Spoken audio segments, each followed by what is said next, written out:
Good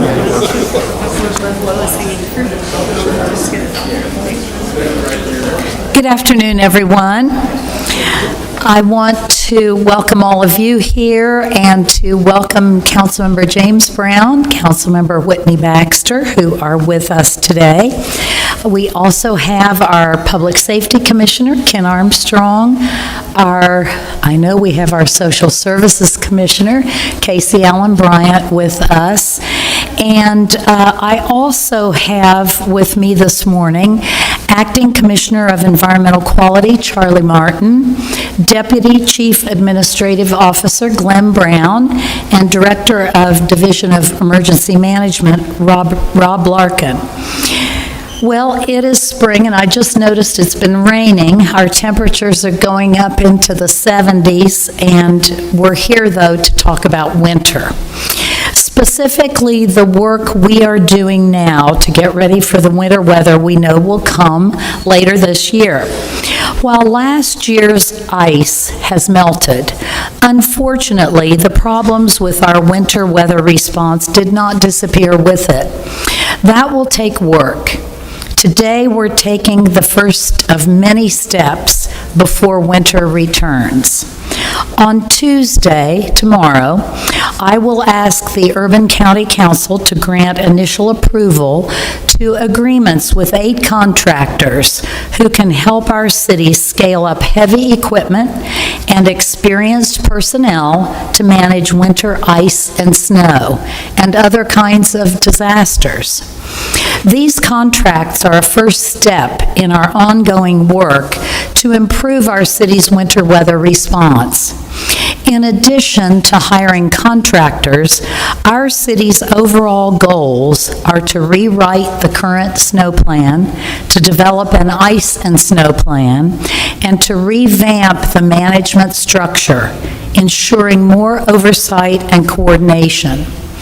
The details of the needed changes are outlined in the city's after-action review, which is being released today.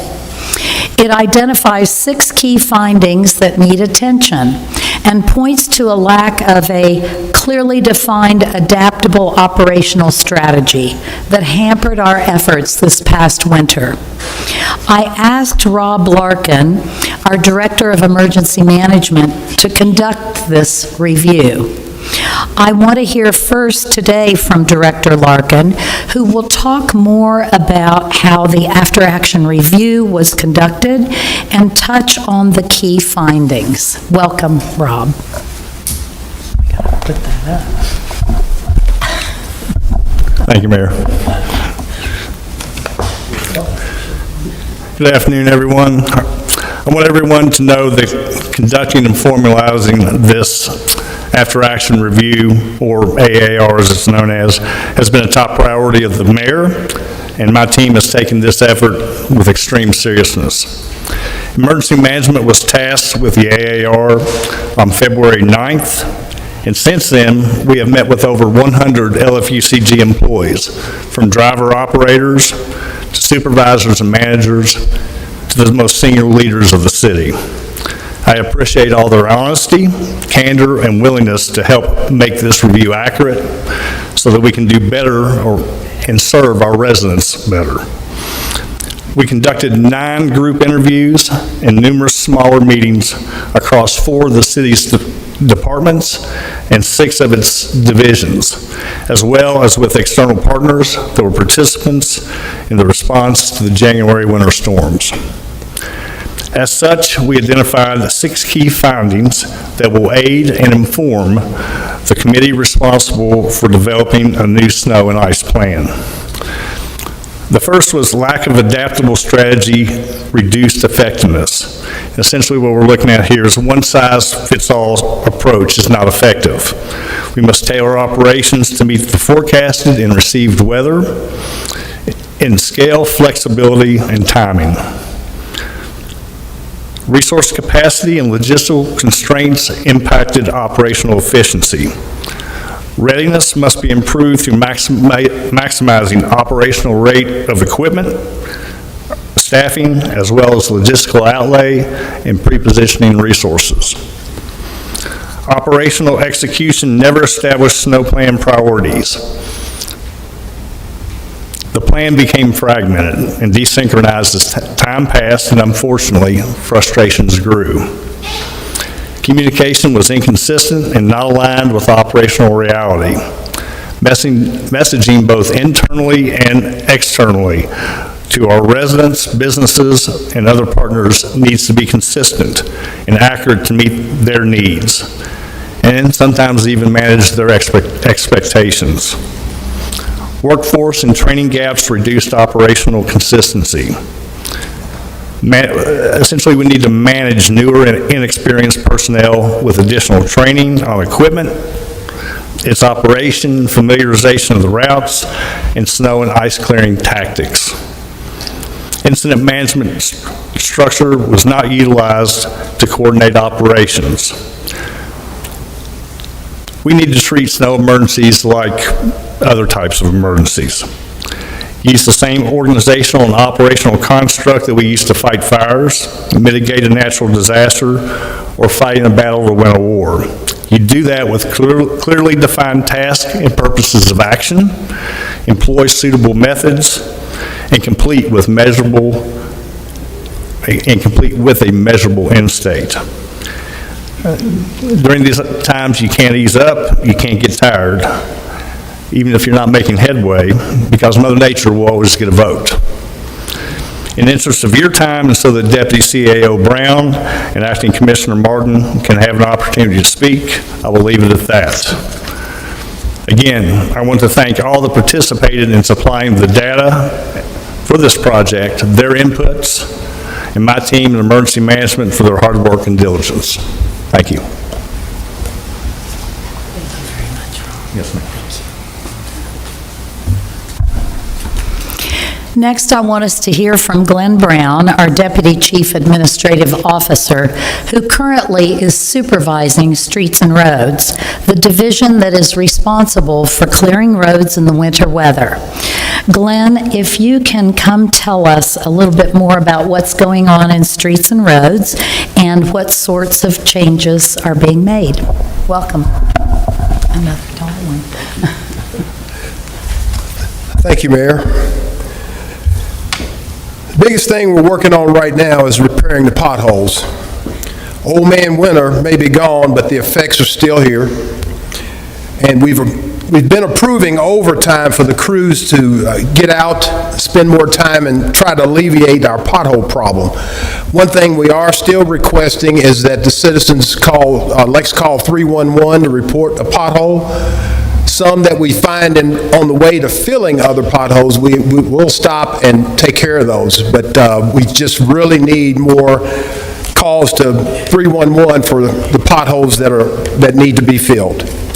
In addition to that, I just want to mention that Director Larkin and Acting Commissioner Martin, together with the after-action review recommendations, it will give us a more predictable data-driven winter response. Thank you to our community for your patience and your partnership as we continue making system-wide improvements ahead of next season. With that being said, I just want to thank the mayor for giving me the opportunity to be a part of making a change in our winter weather plan update. Thank you. Thank you very much, Glenn. Finally, Charlie Martin is our Acting Commissioner of the Department of Environmental Quality and Public Works. And Charlie will be coordinating activities of the work group going forward. So I'd like to invite Charlie to the podium to tell us about his focus. Another tall one. Yes, another tall one. I'm working on this right now. I brought things along with me to show everybody that I'm working on this. As the acting commissioner, I've really been engaging the team because I obviously knew what was coming with the after-action review outcome with that, and we've really been focusing on trying to get things get things together. Winter will be here very quickly. 6 months from now, we'll be back to winter again, and that's not a lot of time. So one of the things that I've been working on is developing basically an outline or a table of contents of what I think a revised snow and ice plan should look like. I want to be able to give this strategic work group something to react to as far as what they like and what they don't like. Working really hard to develop the near-term and long-term software solutions. A lot of folks have asked for data, and the data just didn't exist. And we're going to fix that. I've got a meeting with the Routeware vendor next week, or later this week, and then working with the needs assessment consultant to help us develop, if Routeware can't do what we need it to do, that we can replace it with better software that tells us not only where trucks are, but what kind of application rates are being used, are we using our materials efficiently or not. And that's been a big thing for me coming from water quality. We're about performance metrics, and we're going to be developing performance metrics that tell us whether or not we can cover these 44 routes in a way that is efficient and effective at the same time. But when they're not, having these 8 contractors in our hip pocket's going to help us a lot. A big focus, though, for me here in the near term is you can have a list of contractors, but if you don't have a plan in which how you're going to be able to use them, they're not effective for you. So that is a big impact for me as well. And then finally, the communications part of it, my outline as far as what the draft plan is going to look like, every section of it ends with communication. Communication is that folks need to know, or they deserve to know, where we stand with winter's hard, weather's hard. I'm usually in the flooding end of things and the water quality end of things, and it's a battle. But as long as people know that you are working at it as hard as you can and working at it in a common sense approach, that most people usually feel better about it. So a lot of work for me to do over the next 6 months, and that's it, Mayor. Thank you very much. Thank you very much, Charlie. At tomorrow's council meeting, right before it, I will present my budget plan for fiscal year 26-27. Changing weather patterns have brought more ice into our forecasts. In fact, I said the other day, I think we're becoming more of a Midwest weather city. My plan for our new budget includes the resources we need to be prepared for ice storms. And I will just say in closing, I am greatly appreciative to these folks who spoke today. It's not necessarily easy to hear the results of an after-action plan, but what this does is it tells us what we need to do better for our people. And so I'm really excited about the possibilities, and now it is time for questions. Do you have any questions? Yes, sir. The work group meeting, is that going to be open? It's not set yet. It will be internal. Yes. You mentioned that the contractors are going to be mostly for winter weather, but you said that they could be available for other types of emergencies. So I'm curious if there are any other potential types of winter events that the city is particularly concerned about.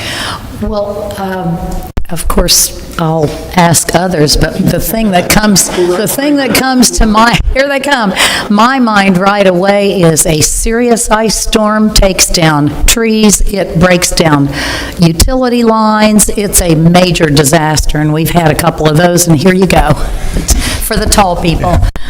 Thank you, Mayor. So, yeah, obviously, windstorms, we've got a history of windstorms, especially over the past, say, 5 years. Severe thunderstorms, tornadoes, and we're looking past, and even flooding, but we're looking past snowstorms and ice storms, and also into debris management specifically as a result of those type disasters. Yes, ma'am. Maybe a question for Rob. You mentioned revamping the management structure. Can you elaborate on what that looks like? Again, we're looking at something in line with the incident command system. So that is what we use in emergency management. That's what law enforcement uses. That's what police operations, EMS operations. And it's very, very defined. And we generally fall under what is known as a unified command, so it's not just one person in charge. Public safety, public works, perhaps even the school system, everybody falls within to that construct, and they work towards those goals and objectives as they define. And again, we're not looking at a 2-inch snowfall. We're looking at 4, 5, 6 inches possibilities of ice. Any other questions? Are there going to be any changes to how you guys track the weather so you know you're preparing for the right kind of storm each time? In my draft, there's a whole section that is devoted to preparation. Preparation, response, recovery. That are the 3 pillars of which I'm trying to put this plan together, at least what I'm going to recommend to the work group. It seems like the plan that we had, it's great reading and stuff like that, but it's not an action plan. There needs to be an action plan that then can be adjusted accordingly to where everybody knows what's going to happen. That goes to Director Larkin's point about adaptability. Any other questions? Yes, sir. How important is it that this does get passed with the budget? Well, I would say it's super important. We're looking at a total revamp of a lot of things that will have to do with responding to an ice storm, for example. And I believe that pretty much all of the council members are on board with that idea, right, James? This is about responding to an emergency in our city, and we are always trying to do better with whatever it is in government, and this is very important that it go forward so that the team can continue working on this. So, thank you. Anything else? Yes? We do have budget implications, and I think it's about, we're putting more to trucks, we're putting more to salt, beat heat, all the things we need. Is it around $4 million more? Yeah. So it does have a budget impact. We think it's worth it.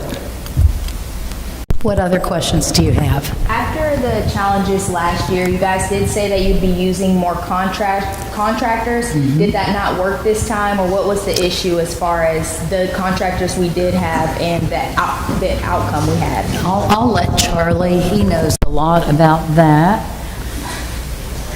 I think in the 3 to 4 weeks I've been examining this is that what I found is that the contractors lacked clear and consistent direction as well, which is why I was commenting on the fact that, taking this list of 8 and coming up with a standard operating procedure for them, including how they mobilize, how long they stay mobilized, how they become part of the team and are just basically another arm of Urban County government.